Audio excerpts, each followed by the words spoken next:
드디어 이제 산업 분야를 얘기해서 어떻게 보면 저희 주특기가 와가지고 바텀업? 예, 바텀업에 가서 지금의 기술 혁신은 5G를 중심으로 생각하면 된다. 바텀업 입장에서는 5G는 시기상조다. 5G는 스마트폰을 위한 것은 아닙니다. 미국 투자와 관련된 얘기, 오늘은 5G에 대해서 한번 생각해 보도록 하겠습니다.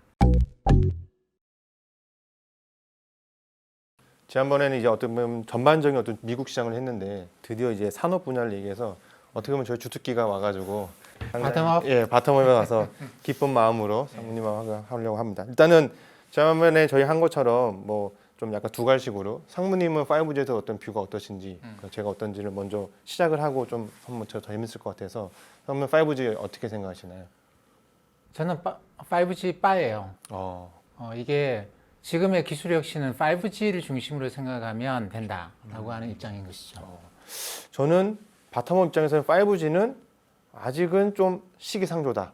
너무 어떻게 보면 드림, 꿈에 관련된 게 많아서 아직은 좀 시기상조다라고 생각하는데 그럼 일단 저랑 상무님은 약간 다르지만 그럼 이제 그런 방식으로 한번 풀어가겠습니다. 먼저 상무님은 일단 5G란 쉽게 생각하면 상무님 어떻게 생각하고 계시나요? 뭐 5G니까 이제 그 1G부터 있죠. 1G, 2G, 3G, 4G 있고 지금 우리가 대부분 많이 쓰는 게 4G인데 사실 1, 2, 3, 4까지 하고 5하고는 이거는 완전히 다른 거라고 봐야 돼요. 1, 2, 3, 4까지는 이거는 우리가 이제 핸드폰, 스마트폰을 위한 것이고 5G는 스마트폰을 위한 것은 아닙니다. 굳이 스마트폰을 위해서 5G까지 갈 필요는 없어요. 뭐 5G까지 가면 4G 단계에서는 뭐 가령 영화 한 편을 다운받는데 뭐 2, 3분 걸린다? 라고 하면 5G는 뭐 10초 만에 다운받는다. 아니 10초 만에 다운받아서 뭐 하려고요? 보는데 한 2시간 걸리는데.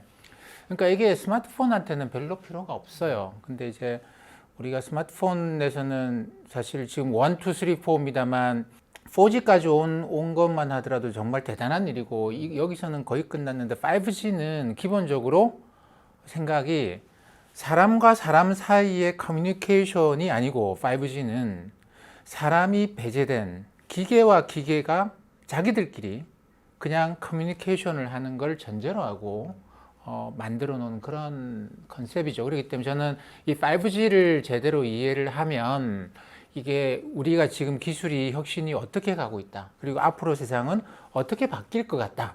5G라고 하는 게 그 과정에서 이제 뭐 어마어마한 어떤 산업이라기보다는 5G를 중심으로 세상을 해석을 하면 세상이 잘 이해가 될 것이다. 그런 식의 생각을 하고 있습니다.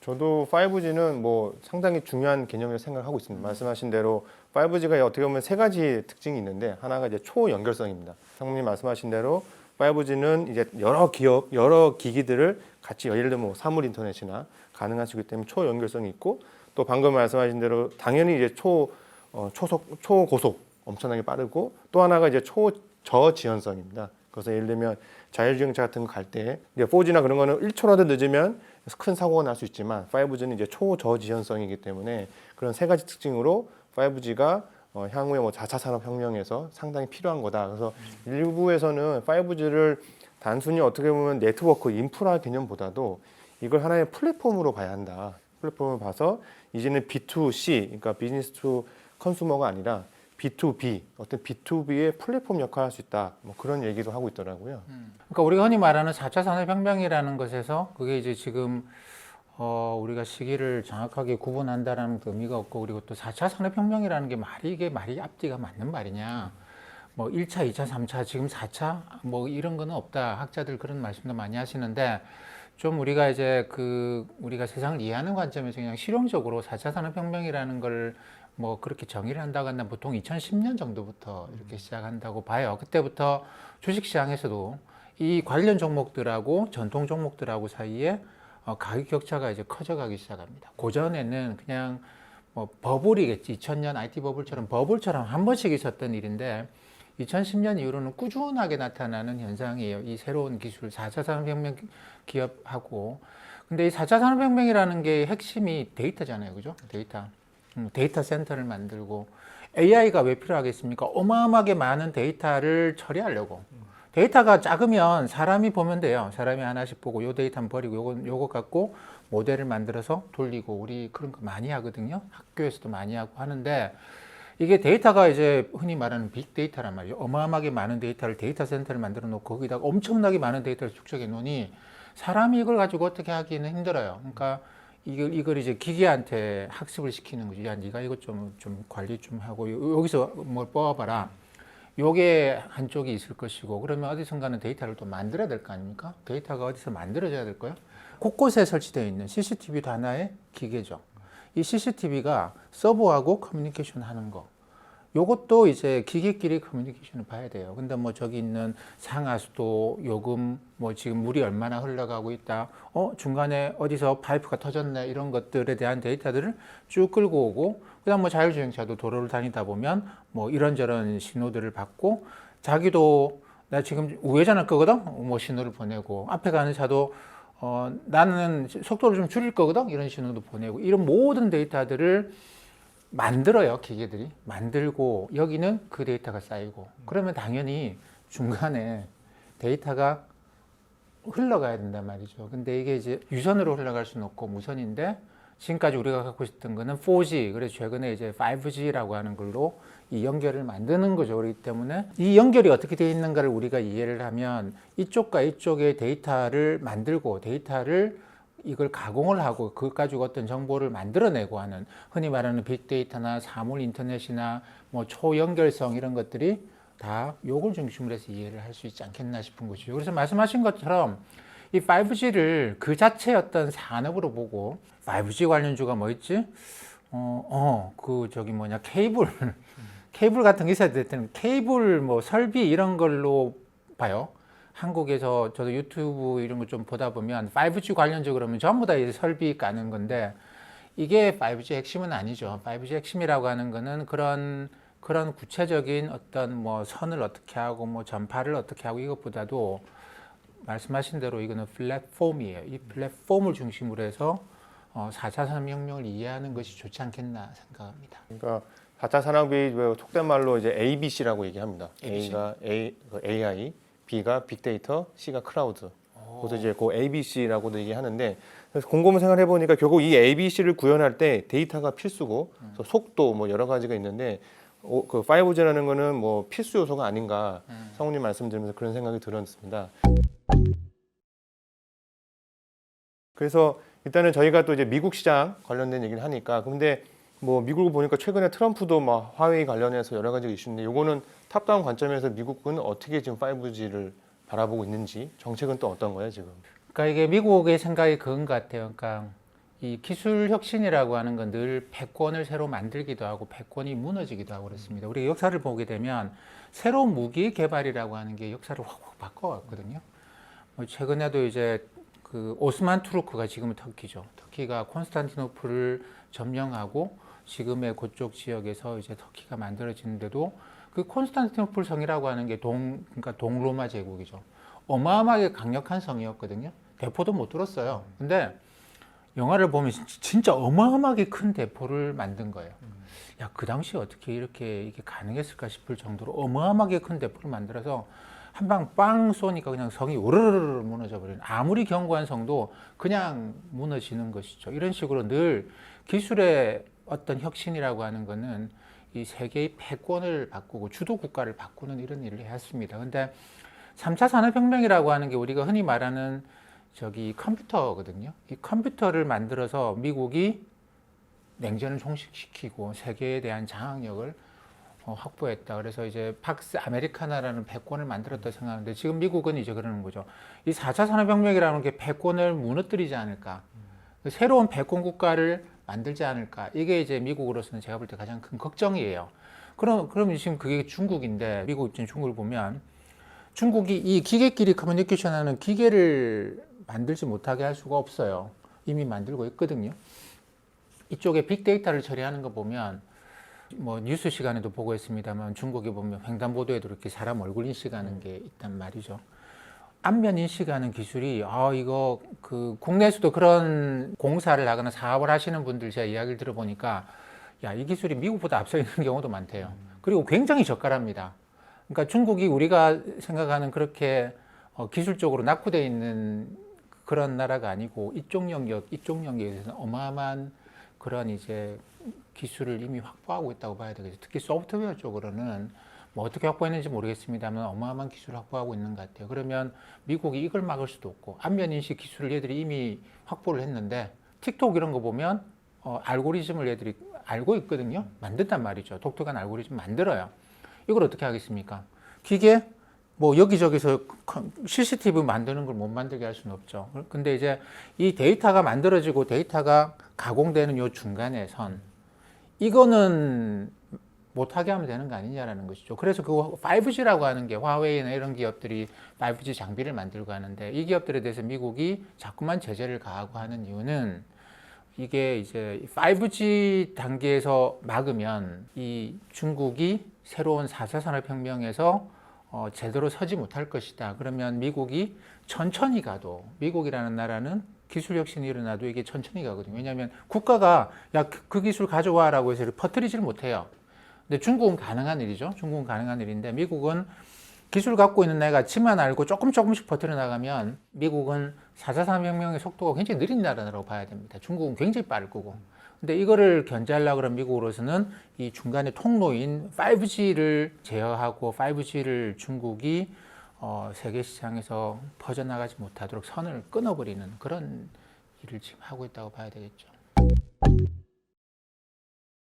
말씀하신 대로 또 이제 하나 부분이 그 미국 정부에서는 이제 그 안보, 보안 그런 특히 국방 관련해서 여러 가지 말씀 데이터가 이제 이 어떻게 보면 중국에도 갈 수 있기 때문에 특히 5G는 더 중요하다라고 이제 트럼프 대통령이 얘기한 것 같기도 하고. 근데 저는 화웨이라는 게 결국은 미국의 어떤 반도체 뭐 퀄컴이나 그런 거 다 되게 어떻게 보면 다 먹이 사슬처럼 연결돼 있기 때문에 과연 미국이 화웨이 너희들 뭐 안 돼라고 했을 때 미국의 그 기업들도 다 연결이 돼서 과연 이게 트럼프 정부가 계속 진행할 수 있을까라는 생각도 들더라고요. 그 관점은 어떻게 생각하시나요? 그래서 미국에서도 논란은 많은 것 같아요. 근데 미국 사람들을 대상으로 설문조사를 해보면 중국을 위협으로 받아들이는 경향이 굉장히 강합니다. 물론 공화당 지지자들이 좀 그런 경향이 더 강하긴 하지만 전체적으로 미국인들의 한 70% 이상이 더 이상 중국에 대해서 그렇게 협력 관계를 가져야 된다 이런 식으로 생각을 안 하고 중국을 경쟁 상대로 인식하는 경향이 굉장히 강해졌어요. 그래서 민주당 대통령이 되더라도 이 기술 부분에서는 관계를 끊자라고 하는 경향이 강한 것 같아요. 그러면 이제 5G 단계에서부터는 세상이 쪼개지는 거죠. 옛날에 비디오 테이프 같은 거 이 나라에서 만든 거하고 저 나라에서 만든 게 하고 서로 호환이 안 돼요. 표준이 다르니까. 예, 표준이 다르게 가져갔죠. 그러다가 이제 미국이 3차 산업혁명에서 압도적인 성과를 보이니까 다들 이 밑으로 들어간 겁니다. 인터넷이라고 하는 게 미국 애들이 만든 거죠. 그것도 국방 영역에서 처음 만들었고 이게 어마어마한 영향을 미치는 걸 봤기 때문에 다른 나라들이 표준 다 버리고 여기에 그냥 다 합쳐진 거거든요. 그러면서 지금까지 왔는데 이제 5G부터는 옛날에 60년대처럼 이 나라하고 저 나라가 쓰는 게 달라요. 그러니까 이 나라 거 가지고 저 나라에 가면 안 됩니다. 물론 뭐 PDF 파일이 중국에서는 열리고 한국에서는 안 열리고 그 정도까지는 아니겠지만 많은 첨단 기술과 관련된 영역에서는 중국에서는 이게 되는데 미국에서는 안 되는 그런 것들이 생기는 것이죠. 그리고 민주당 정부에서도 그런 경향이 갈수록 계속될 것이고 그러다 보니까 지금은 이제 5G 장비를 만드는 회사한테도 확실하게 입장을 정해라고 자꾸만 요구를 해요, 미국에서는. 근데 중국은 아직까지 자기들이 장비에서 기술이 좀 떨어지기 때문에 미국의 장비 기술을 이제 쓰고 싶어 하니까 뭐 줄을 어떻게 서라라는 이야기는 안 합니다만 미국 입장에서는 중국의 5G와 같이 할 것이냐 아니면 미국의 5G와 같이 할 것이냐 이런 식이고. 근데 그 과정에서 유럽도 가만히 있지는 않죠. 왜냐하면 유럽도 지금은 유럽 통합군을 만들려고 하는 움직임이에요. 러시아 영향이 커져가고 있고 미국은 자꾸만 유럽에서 빠져나가려고 하고 있고 그러다 보니까 이제 마크롱 대통령이나 메르켈 총리를 중심으로 해서 유럽 통합군을 만들어서 이 러시아 위협에 대응하자 뭐 이런 식으로. 그리고 뭐 터키나 여러 지역에서 문제가 발생하는데 유럽이 독자적으로 자기네들의 이제 어떤 힘을 과시할 수 있는 그런 게 없거든. 이러다 보니까 5G 단계에서 얘들도 독자적으로 가려고 하는 움직임이 있어요. 그러니까 이게 어떻게 보면 5G 장비 업체들, 뭐 삼성전자도 그쪽에서는 상당히 좀 글로벌하게 지위를 갖고 있습니다만 줄을 서는 문제는 좀 어려운 문제거든요. 이 문제가 걸려 있는 것이지 이 산업 자체도 상당히 커져갈 수 있는, 왜냐하면 모든 나라들이 생각하고 있고, 아까 말씀하신 것처럼 이게 국방 영역에서도 그래요. 요즘에 미국의 군사 기술을 보면, 특히 공군 기술을 보면 우리가 뭐 F-16보다 뭐 F-35 요게 그러니까 작전 반경이 그렇게 길지는 않은 뒤에 엔진 하나 달고 있는 그런 전투기잖아요. 그 뭐 독도 갔다 오면 금방 돌아와야 되는 그 정도 전투기인데 F-35를 왜 만들었느냐? F-16보다 무장 능력이 엄청 뛰어나냐? 그게 아니고 F-35가 스텔스 기능을 갖고 이게 이렇게 가면서 이 영역을 저기 레이더로 훑고 지나간다라는 거죠. 이것도 마치 F-35라고 하는 거는 빅데이터를 만들어 모아오는 그런 역할이 기본 역할이에요. 그러니까 무장이 아주 뛰어나고 뭐 그러는 게 아니고 적진 깊숙하게 몰래 들어가서 데이터를 긁고 오는, 그러니까 이것도 일종의 뭐 4차 산업혁명에서 말하는 빅데이터를 만드는 거예요. 그 데이터를 갖고 저 뒤에 후방에 있는 그 지휘소에 데이터를 보내면, 그러면 거기서 이제 데이터를 가공해서 저기 어디쯤 뭐가 있는 것 같다. 그러면 고기 폭격해라. 뭐 이런 식의 명령을 내리는 게 지금은 미군의 이제 기본적인 시스템이거든요. 그렇기 때문에 여기도 사실 지상에 있는 여러 가지 기계들하고 커뮤니케이션 이런 게 굉장히 중요해지죠. 그러다 보니까 미국은 확실히 5G 단계부터는 중국하고는 같이 가지 않는다. 이게 좀 분명한 것 같아요. 역시 탑다운 관점에서 보면은 5G는 뭐 미국뿐 아니라 상무님 말씀 들어보니까 뭐 유럽, 뭐 우리나라도 5G는 상당히 지금 주도권을 잡으려고 열심히 하고 있는 것 같고 세계에서 글로벌적으로 5G는 탑다운 관점에서도 되게 중요하게 지금 바라보고 있다라는 걸 좀 느낄 수 있는 것 같고요. 그럼 이제 그 다음에 보면 제가 미국에서 저희가 아무래도 이제 미국 시장을 얘기하니까 미국 시장에서 5G 어떻게 보면 이제 한국하고 좀 다른 점이 뭔가라고 공부를 해보니까 하나가 이제 네트워크 슬라이싱이라는 얘기가 나오더라고요. 예, 네트워크 슬라이싱이 뭐 어떻게 보면 아시는 분도 있겠지만 저는 처음 이제 네트워크 슬라이싱 봤는데 그 개념이 어떻게 보면은 이제 기존에 없던 것처럼 어제 예전에는 4G 같은 거는 하나의 라인으로 이렇게 갔다 그러면 그게 이제 하나의 고속도로라고 본다면 네트워크 슬라이싱은 그걸 이제 다 쪼개서 1차선, 2차선, 3차선, 4차선 이렇게 쪼개고 예를 들면은 정말로 중요한 예를 들면 뭐 자율주행차 그런 것들은 정말 단 0.001초라도 지연이 되면 사고가 나기 때문에 그런 거는 1차선으로 해서 최고의 어떤 빠른 걸로 하게 되고 2차선은 그거보다는 덜 중요하지만 그래도 좀 그 속도가 필요한 것들 3차선, 4차선 해서 말 그대로 네트워크를 슬라이싱해서 이제 파는 건데 그게 우리나라는 이제 망 중립성 때문에 안 되는 것 같고 미국은 이제 망 중립성이 없기 때문에 2018년부터 해서 지금 이제 거의 가능하고 있는 것 같더라고요. 상무님도 혹시 그 네트워크 슬라이싱도 들어보신 적이 있으신지? 그 망중립성이라는 게 그런 거죠. 뭐 가령 우리가 이제 이게 무선 전파긴 하지만 마치 이제 상수도관이라고 생각을 하면 여기에 뭐 이물 저물 구분 없이 그냥 물이 흘러간다. 그러니까 뭐이 사람이 통화하는 거랑 뭐 자율주행차가 하진 않죠. 자율주행차가 신호 보내는 거 똑같이 간다. 그러니까 사람들이 여기 갑자기 통화를 많이 하다 보면 이게 다른 중요한 빨리 보내야 되는 신호를 못 보낸다. 뭐 이게 망중립성이죠. 그러니까 예를 들면 뭐 광화문에 갑자기 사람이 엄청 많이 모였는데 그러면 이제 뭐 자동차도 이제는 5G를 쓰고 있고 사람들도 핸드폰으로 하고 있는데 사람이 너무 많이 모이면 이제 저희가 전화가 안 터지지 않습니까? 근데 자동차까지도 안 터지기 시작하면 사고가 나니까. 그렇지. 그래서 이제 그 말씀하신 것 같습니다. 근데 4G까지만 하더라도 이게 망 중립해야죠. 왜냐하면 4G까지는 이게 그 사람들이 들고 다니는 스마트폰이거든요. 한 사람이 한 표를 갖고 있는데 이 사람과 이 사람을 얘는 더 중요한 사람이니까 얘가 통화하는 것은 무조건 열어주고 얘는 망에 좀 여유가 있으면 열어주고 이러면 안 되죠. 그죠? 사람마다의 인권이라는 게 있으니까. 그래서 망 중립성인데 5G가 되면 어차피 여기는 이제 기계들이 들어오니까 사람이 아니고 기계들이 들어오면 그러면 무조건 사람이 우선이어야 된다. 그거는 아닐 수 있단 말이죠. 사회 시스템 유지하기 위해서 기계들이 우선순위가 들어올 수도 있으니까 그걸 열어줘야 되겠네. 근데 이런 식으로 망을 슬라이싱해서 관리하면 다른 그런 것도 할 수 있겠다. 그죠? 그러니까 국가 안보를 위해서 요 망을, 요 영역을 요 열어주세요. 이렇게 할 수도 있겠다. 그죠? 그럼 요거는 여기로만 지나다니고. 그러니까 우리가 모르는 슬라이싱 했는데 우리가 모르는 영역에서 무슨 데이터가 오고 갈지 모르겠네. 그죠? 그렇죠.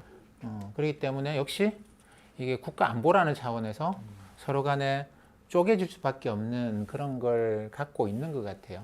그러니까 한국은 아직은 이제 모든 사업자들이 현재 4G 같은 경우는 데이터를 다 동등하게 똑같은 속도로 써야 한다고 하기 때문에 망 중립성이 있는데 미국은 이제 그게 없기 때문에 만약 내가 더 높은 비용을 내고 더 빠르고 싶다라고 하면은 말씀하신 대로 그게 이제 가장 퍼스트티어 가장 최고 빠른 거기에 쓸 수 있는 거라서 그게 뭐 국가에서 사용할 수도 있는 거고 아니면 뭐 테슬라 자동차가 사용할 수도 있는 거고 그건 이제 모르겠어서 아마 5G 확장성 측면에서는 확실히 한국보다는 미국이 좀 높지 않나 저는 이제 그런 생각을 하긴 했습니다. 그 망중립성을 포기를 하고 이제 그 네트워크 슬라이싱을 도입하게 되면 이게 경제학에서는 경제학 원래는 나오는 그 소비자 효용이라는 게 있어요. 그러니까 우리가 이제 하나의 가격으로 팔게 되면 가령 뭐 제가 우유를 하나를 생산하는데 이 우유를 정말 먹고 싶은 사람이 있어요. 이게 하나에 10,000원 하더라도 나는 사 먹겠다. 이런 식으로 해서 얼마를 지불할 용의가 있냐라는 식으로 사람들을 쭉 세워놓으면 일렬을 세워놓으면 뭐 제일 앞에 서 있는 사람은 나 10,000원 내고 먹을 용의가 있다. 저 끝에 있는 사람들은 공짜로 안 주면 나 안 먹는다. 뭐 어떤 사람들은 그냥 줘도 안 먹는다. 뭐 이런 이야기를 하는 사람이 쭉 있겠죠. 근데 우리는 지금 시스템은 하나의 가격을 받는단 말이에요. 가령 뭐 1,000원 이렇게 하나의 가격을 받는. 그러면 10,000원 내고도 먹을 용의가 있는 사람은 9,000원을 이게 기업한테 줄 용의가 있는데 이걸 소비자가 가져간다라는 것이죠. 근데 가격을 하나하나를 다 분할할 수 있다고 한다면, 그러니까 소비자가 얼마를 지불할 용의가 있다는 걸 알고 10,000원 낼 용의가 있는 사람한테는 우유 하나를 10,000원에 팔고 9,000원 낼 용의가 있는 사람은 9,000원에 팔고 그래도 다 그럴 거잖아요. 이렇게 가격을 다 쪼개서 슬라이싱을 쫙 해서 팔면 기업이 이익이 훨씬 늘어나겠죠. 그래서 이게 그 단일 가격보다는 여러 가격 체계가 있는 것이 기업 이익을 보는 데는 훨씬 더 좋다. 그래서 이게 망중립성이 아니고 망을 쪼개기 들어가기 시작하면 망 사업자, 통신 사업자 이거 주목해서 봐야 되겠다, 그죠? 그러면 첫 번째로는 이제 통신 사업자들이 그걸 쪼개서 하니까 아무래도 비싼 거는 비싸게 팔리고 그렇죠. 그렇게 팔 수 있고 근데 저는 이제 그거 다음에는 결국은 비싸게 사는 어떤 기업들은 뭐 예를 들면 그 미국에서 가장 초우량 기업들은 분명히 이제 가장 비싼 걸 살 텐데 그걸 활용해서 엄청난 또 다른 시너지를 낼 거라서 저는 그거는 또 어떤 뭐 긍정적인 효과도 있지 않을까라는 생각도 들긴 합니다. 예. 지금 뭐 우리나라가 전 세계 최초로 5G를 뭐 깔았다 그러는데 사실 비싼 돈을 내고 이 망의 제일 요 부분을 내한테 확실하게 달라라고 하는 사업자가 없는 것이죠. 아직 할 게 없는 거죠. 할 게 없죠. 그러니까 이제 지금 망 중립 상태에서 일반 스마트폰들이 이 망에 들어가는데 뭐 5G가 안 깔린 데도 많고 그러니까 이 일반 소비자들로서는 불만이 더 커요. 5G가 내한테 뭘 해주는 게 있는데 이렇게 되는 것이죠. 그래서 5G가 마치 좀 이상한 것처럼 돼 있는데 이걸 이제 뭐 가령 애플이나 아마존 이런 애들이 이걸 쓰기 시작을 하면 가령 이럴 수도 있어요. 페이스북이 우리 거는 이쪽으로 해주세요 할 수도 있는 것이죠. 뭐 물론 이거는 뭐 그럴 가능성은 별로 안 보이지만 그러면 페이스북이 이 망 사업자한테 자기 신호는 돈을 더 주고 이 망을 요 하나의 차선이라 갖고 표현했나요? 요걸 이제 사올 수 있어요. 그러면 그때가 되면 비로소 이 5G라고 하는 걸 사업하는 통신 사업자들이 돈을 벌어갈 수 있는 거죠. 그러면 이제 새로운 기업들끼리 막 경쟁이 붙을 거예요. 우리가 더 이 신호, 이 차선을 확실하게 우리 기업이 챙기자. 그러면 통신 사업자한테 돈 더 주고도 우리가 이거를 가져오자. 이렇게 되면 이제 경쟁이 붙기 시작하겠죠. 그러면 통신 사업자들이 이 돈을 받아가지고 또 투자를 늘려가고 이렇게 되면 서로 간에 윈윈 게임이 나올 수 있을 것이에요. 이쪽에서 경쟁이 붙게 되면. 근데 지금 소비자들은 그냥 스마트폰 쓰는 사람들은 서로 간에 경쟁 안 하잖아요. 그러다 보니까 통신 사업자들이 별로 돈을 벌 수 있는 기회가 없어요. 그래서 저는 5G가 진짜 기계들끼리 커뮤니케이션 세상이 되게 되면 그러면 확실하게 통신 사업자가 정말 괜찮은 사업이 된다 이렇게 생각을 합니다. 저도 처음으로 돌아가면 제가 그 5G에서 아직은 왜 시기상조다라고 한 게 저는 이제 미시적 관점에서 보면 대부분 5G 하면은 말씀하신 대로 뭐 통신 그리고 뭔가가 있을 것 같은데 아직 특히 미국에서는 뭐 워낙 미국의 땅덩어리가 크기 때문에 인프라조차도 아직 구축이 안 돼 있더라고요. 그래서 저는 뭐 굳이 제가 미시적 관점에서 5G라는 거를 투자를 정해 보면 이제 선행, 동행, 후행 이렇게 생각할 수 있을 것 같습니다. 선행, 동행, 후행. 그래서 선행적인 거는 5G를 일단은 하기 위해서 인프라나 그리고 특히 이제 핸드폰이나 그런 걸 팔면 이제 통신 장비 업체들이 먼저 주문이 갈 거기 때문에 그런 업체들을 좀 미국에서도 봐야지 않을까라고 보고 있고요. 두 번째로는 이제 5G가 정말로 활성화되고 많이 되면 아무래도 이제 통신사들 말씀하신 대로 네트워크 수량이 될 수도 있고, 그다음에 저희가 지금 4G 대비 5G가 통신비가 좀 더 비쌉니다. 왜냐하면은 아무래도 5G는 여러 가지 제반 비용이 그게 포함이 되어 있기 때문에, 그래서 통신사나 혹은 정말 삼성처럼 핸드폰을 그 모바일을 파는 어떤 그런 업체가 될 수 있고, 그게 이제 저는 동행이라 보고 있고요. 결국은 제일 엑기스는 이제 후행이라 보고 있습니다. 그 5G를 갖고 와서 이걸 정말 스마트 팩토리에 어떻게 구현할 것인지, 이거를 정말로 뭐 게임에 어떻게 구현할 것인지, 하다못해 뭐 헬스케어 원격 진료에 어떻게 할지, 그리고 나서는 뭐 자율주행차까지. 그래서 저는 단순히 5G라고 하면 뭐를 발현하기보다는 일단 확실히 중요하다는 거는 인지를 하되 조금 더 체계적으로 선행, 동행, 후행으로 좀 보면 어떨까라는 생각이 듭니다. 참 좋은 생각인 것 같아요. 이 5G라고 하는 게 그냥 텔레비전 이런 게 최종 소비재가 아니고 어떤 플랫폼 역할도 하고 중간재 역할도 하기 때문에 앞서서 깔아야 되는 그런 것도 있고, 인프라로 깔아야 되는 것도 있고, 그 다음에 이제 이거를 서비스를 제공하고 이런 것도 있고, 그 서비스를 이용해서 커져나가는 또 다른 5G를 이용한 새로운 산업 영역도 있을 것이고 하기 때문에 뭐 선행, 동행, 후행.